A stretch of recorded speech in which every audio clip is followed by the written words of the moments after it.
Schizophrenia ये term आपने कई बार सुना होगा, खास करके फिल्मों में, आजकल मीडिया में स्किज़ोफ्रेनिया, स्किज़ोफ्रेनिक ये टर्म्स बहुत सुनने को मिलते हैं।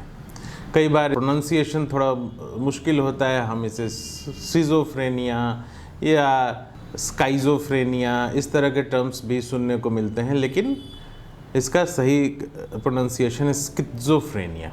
स्किज़ का मतलब होता है बटा हुआ, फ्रेनोज है माइंड, बटा हुआ माइंड। कई लोगों में ये भ्रांति भी है कि स्किज़ोफ्रेनिया मल्टीपल पर्सनालिटी डिसऑर्डर है।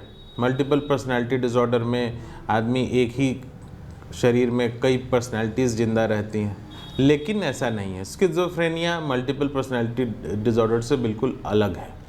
स्किज़ोफ्रेनिया क्या है, क्या लक्षण हो सकते हैं, ये हम आगे एक एग्जाम्पल से जानेंगे। नमस्कार, मेरा नाम डॉक्टर निशांत विभास है। मैं कंसल्टेंट साइकेट्रिस्ट हूँ रांची में, और आज हम स्किज़ोफ्रेनिया के बारे में जानेंगे। मेरे क्लिनिक में एक परेशान व्यक्ति आते हैं जिनकी एज कोई 55 साल के आसपास रही होगी। आके उन्होंने कहा कि सर, मैं आपसे पहले मिलना चाहता हूँ, मेरे साथ मेरा बेटा भी है, लेकिन वो आपके क्लिनिक में आना नहीं चाहता है। मैंने कहा हाँ बैठिए, बताइए क्या बात है। तो सर, मेरा बेटा पिछले 2-3 महीने से कुछ बदल सा गया है। मैंने कहा और क्या, उसके पहले कोई परेशानी कभी आपने देखा हो?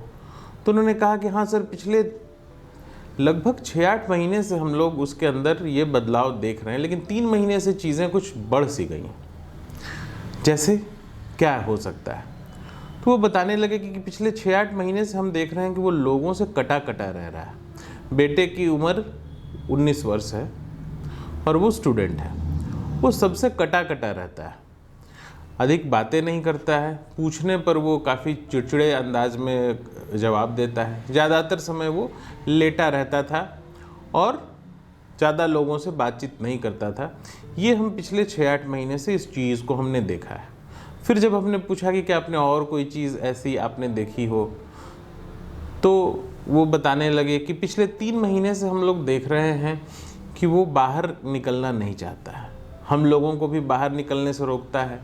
कई बार वो कहता है कि देखो बाहर कोई खड़ा है, कहीं से कोई नज़र रख रहा है हमारे ऊपर, ऐसा लग रहा है कोई हमारी बातें सुन रहा है। मैं बाहर नहीं जाऊंगा, कोई खतरा हो सकता है, आप लोग भी बाहर ना जाएं।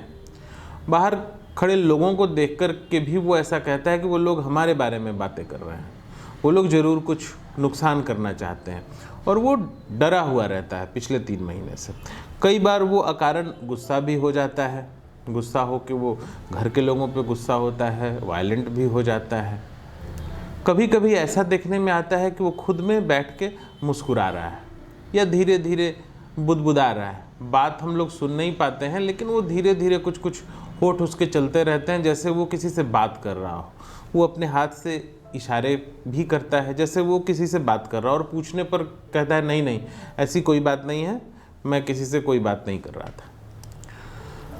और धीरे धीरे ये चीज़, उसका डर, उसकी चीज़ें बढ़ती जा रही हैं। वो पूरे घर में ये खोजने में लगा रहता है कि क्या कहीं कोई ऐसी डिवाइस लगी है, क्या कोई ऐसा मशीन लगा है जिससे हमारे ऊपर नज़र रखी जा रही है, मेरी बातें लोग जान जा रहे हैं। जब हम पूछते हैं तो वो कोई जवाब नहीं दे रहा है।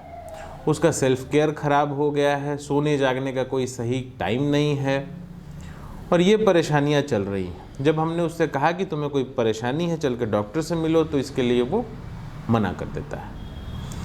तो आप प्लीज़ मेरे बेटे से एक बार बात करिए और बात करके देखिए कि क्या परेशानी हो सकती है मेरे बेटे को। इसके आगे की बात हम अगले एपिसोड में करेंगे। Thank you.